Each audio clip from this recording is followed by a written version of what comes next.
Hey guys, Pallav here, and today we have the world's first and only released 600mm zoom lens out here, the Tamron 150-600mm F5-6.3. Now Sigma announced two 600mm zoom lenses during Photokina in September. They're not released yet, so if you want to grab hold of a 600mm zoom lens, this is the only one available in the market right now. And Sigma's, they haven't exactly revealed the price officially, but I think one of the lenses will cost just under $2,000 and other will be slightly cheaper. This one is much cheaper than the premium Sigma 600mm zoom lens, that's the S series. This one's gonna cost you just under $1,100 in the US and just under 90,000 Indian rupee in India out here. You might get it for slightly cheaper online though, and the difference is in the warranty mainly. The US one gets a 6-year limited warranty, whereas the India only get a 2-year warranty. Now I don't know what the discrimination is. I did not exactly go to the fine print to see if there are any advantages this 2-year manufacturer warranty that India has over the US, but this really looks biased. Anyway, so the complete name of this lens is Tamron SP 150-600 f/5-6.3 DIVC USD. Now these are some of the terminologies that you might not be aware if you're not familiar with Tamron lenses. So those who already know this, please just spare me a minute to explain it to those who do not know these terminologies, because they are basically similar technologies, but different companies use different terminologies, words and acronyms for this technology. So first thing is Tamron SP. So SP meaning superior performance, which means that this lens is Tamron's highest quality lens in terms of design, feature and performance, and this is targeted at the professional grade photographers. Alright, so this is the highest as far as Tamron goes. Then you have DI. Now Tamron makes three kind of lenses, DI, DI2 and DI3. DI lenses can be used on full frame as well as on APS-C crop bodies. DI2 can be used on APS-C crop bodies only, and DI3 is for the mirrorless cameras. This lens is DI, meaning this lens can be used on full frame as well as on crop bodies. Now Tamron released this lens for Nikon, Canon and Sony. The Canon one came out first, and then after about 4 to 5 months the Nikon, and at almost a similar time period the Sony one came out. The Nikon and the Canon version also had a technology called vibration compensation, which is reducing the vibration whenever you're shooting handheld, which is similar to the vibration reduction in Nikon and what Canon calls image stabilization. The Sony one does not have this feature because Sony cameras have inbuilt image stabilization system, so the lens does not really need to have that. But that does not mean if you're a Sony user, you need to pay less for this lens. No, you pay identical to the Nikon and the Canon users. Anyway, so other technology is USD, which meaning that it has ultra ultra silent autofocus motor, and that's again is very important when you're specifically for this high telephoto lens.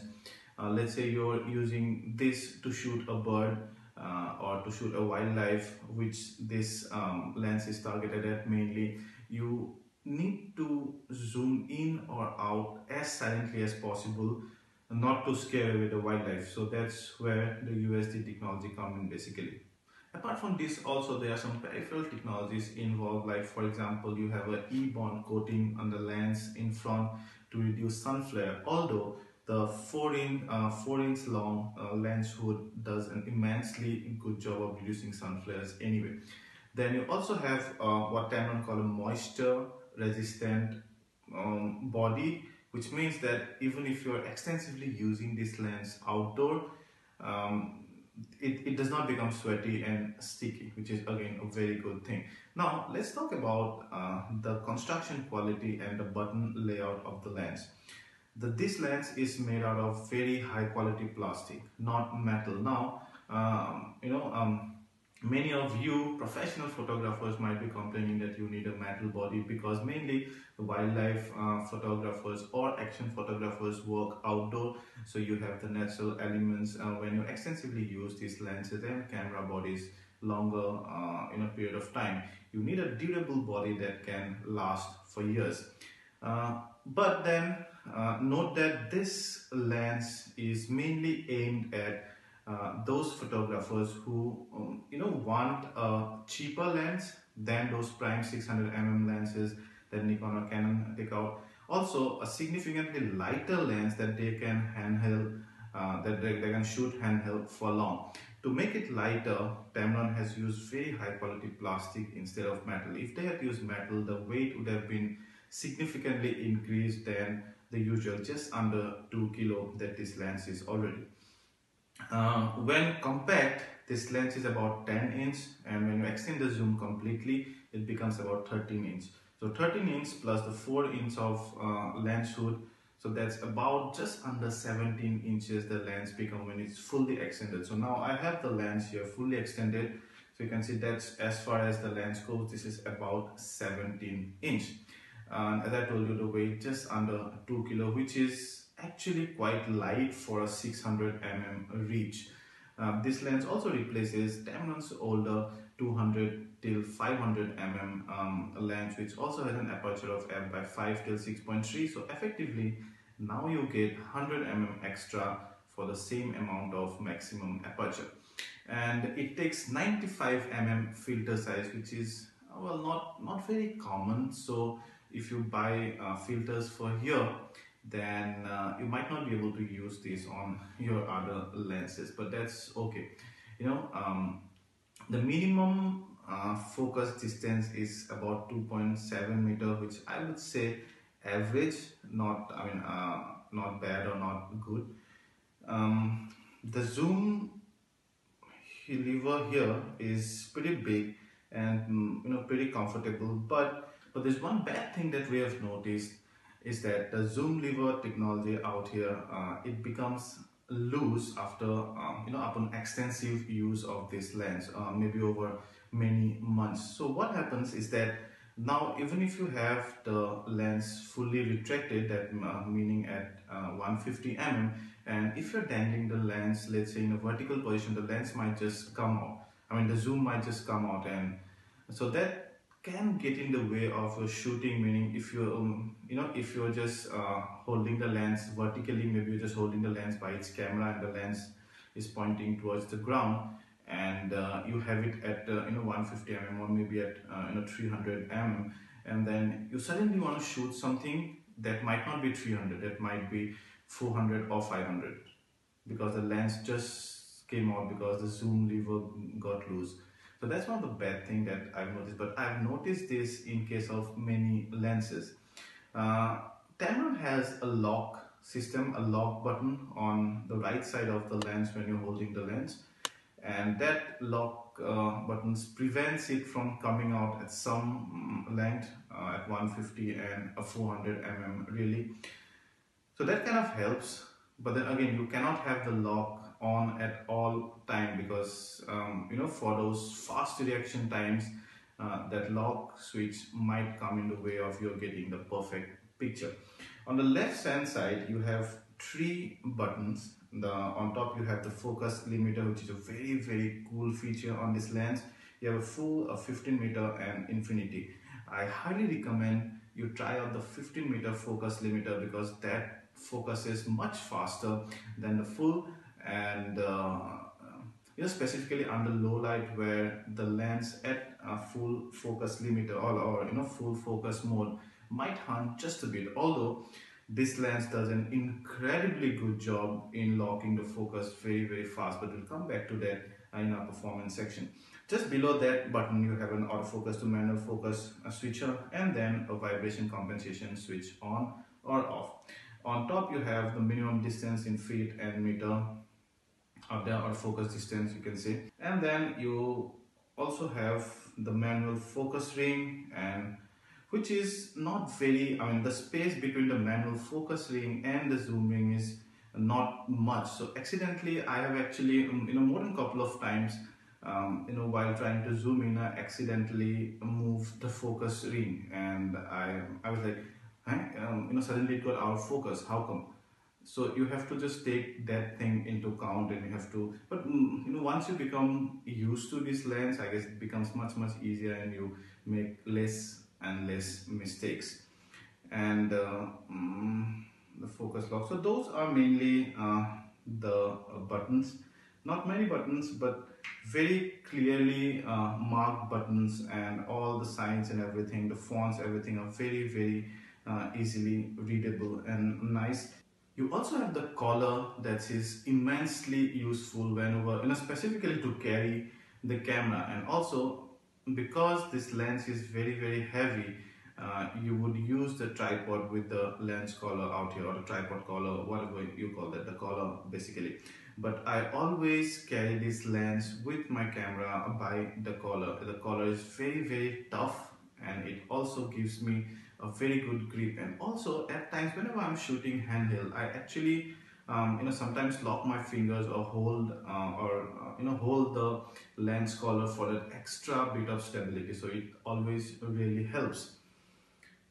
So overall, we love the design and build quality of this lens. Of course, this is not the same grade as the metal, very high quality, those prime 600mm lenses that Nikon and Canon makes. You're paying only about $1,100 as opposed to those, over 6,000, 7,000 US dollars. So only for about $1,100, or just under 90,000, you get a perfect blend of weight plus construction quality plus features in this lens. Yeah, optically this lens consists of 13 elements in 20 groups, which is amazing. And also this includes 3 low dispersion glasses. Yeah, so now we're going to talk about the performance. So we have the Canon version of the lens, and we have used it with our 5D Mark II, which is a full frame body, and our Canon 600D, which is an APS-C crop sensor body, to see how this lens behaves both with the full frame as well as with the crop sensor body.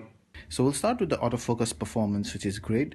Your camera autofocus points are going to affect the autofocus performance of the lens to a great extent, all the more so at the telephoto end.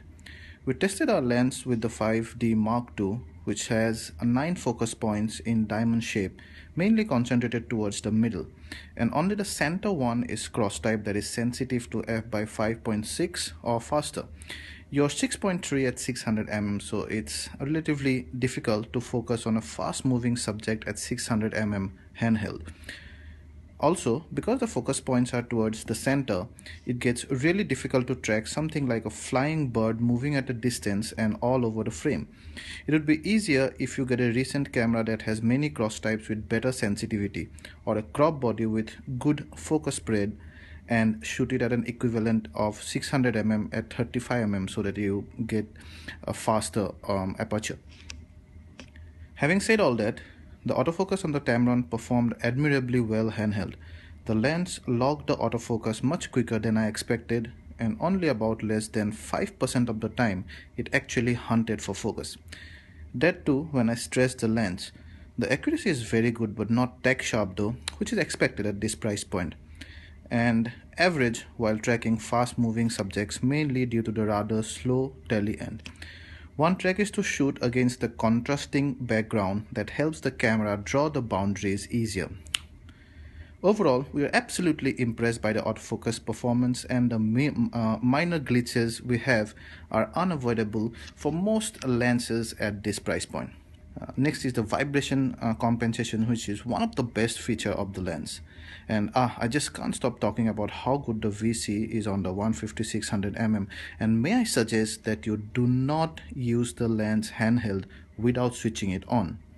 Without the VC on it, it was almost impossible for me to steady the lens at 600mm.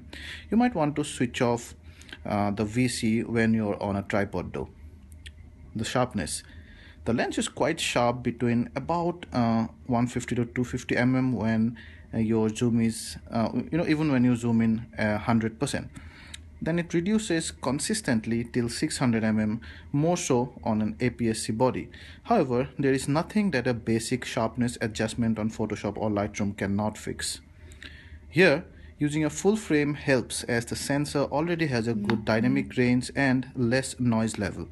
At times, I might be even tempted to shoot at about 450 mm with f/8 and then crop the picture.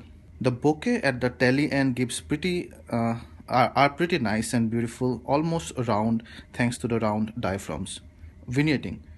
The vignetting is there on a full frame but never really a matter of concern. You can only about see it when shooting, let's say, sky where the corners are light colored, and can correct it easily in post processing.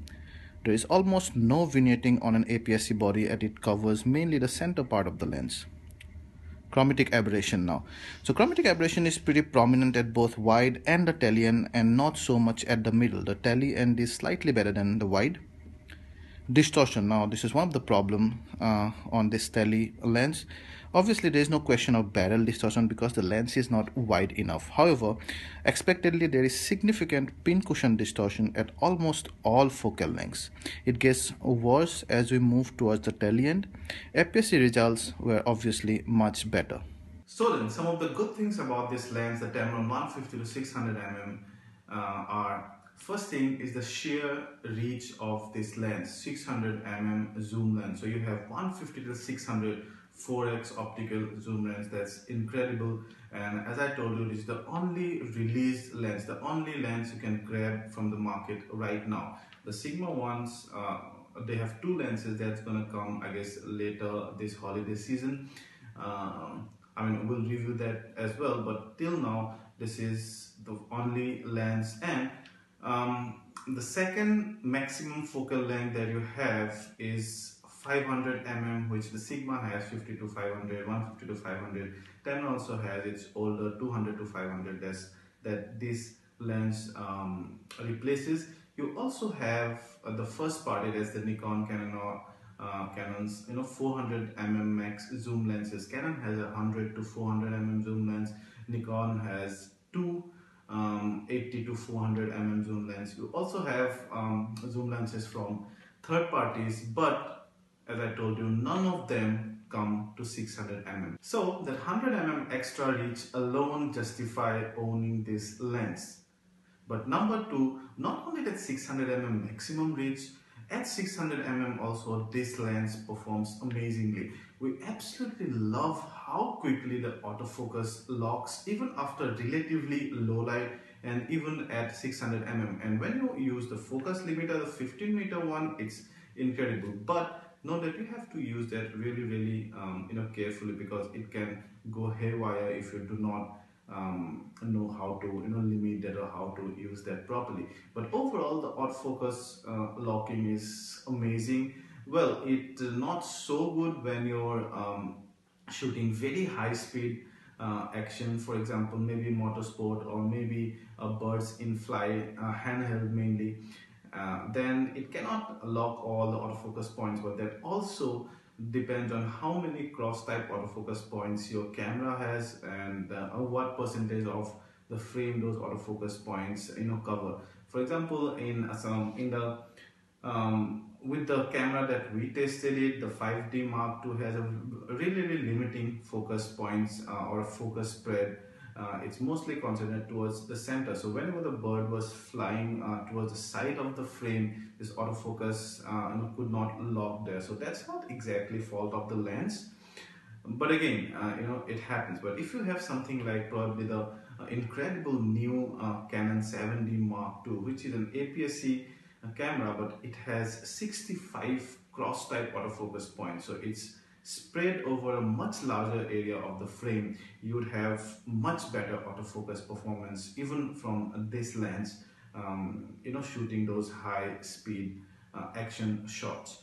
And it's very light and again durable, and that's another thing. That's the third thing that we really like about this lens. It's also much cheaper than the Sigma, at least the Sigma premium lens, the Sigma S version of lens that's gonna come out possibly later this year or in beginning of next year, it's gonna cost $2,000. We don't know the price of the C lens, but this guy only cost $1,100 and just under 90,000, and that's an incredibly priced lens for the reach and the autofocus performance that this lens has.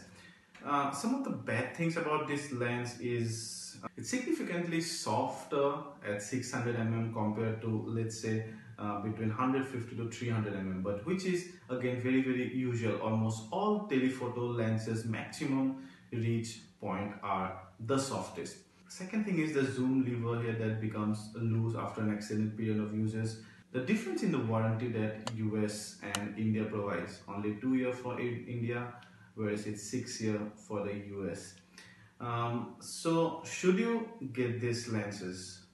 I already own one personally, and I highly recommend you to get one if you have a Canon, Nikon or Sony full frame cameras. It's an incredible value for money product, and it's a novelty lens. As I told you, it's the only lens that you can get right now. Once the Sigma one comes out, I definitely would like to try out the S version of it and see whether that justifies that extra $900 premium over this lens. But as for now, you cannot go almost anything wrong with the 600mm reach out here if you're not, let's say, a Sports Illustrated journalist who can afford over 6,000, 7,000 prime 600mm lens that Nikon or Canon produce. I cannot afford those lenses, so for me, as a wildlife photographer, or for any budding or even the professional wildlife photographers or your action sports photographers, this lens is perfect. Highly recommend. If you like this video, please hit the like button, ask anything related to this lens, and we're gonna answer those as much as we can. And please subscribe to our channel for more such awesome content in future. Thank you.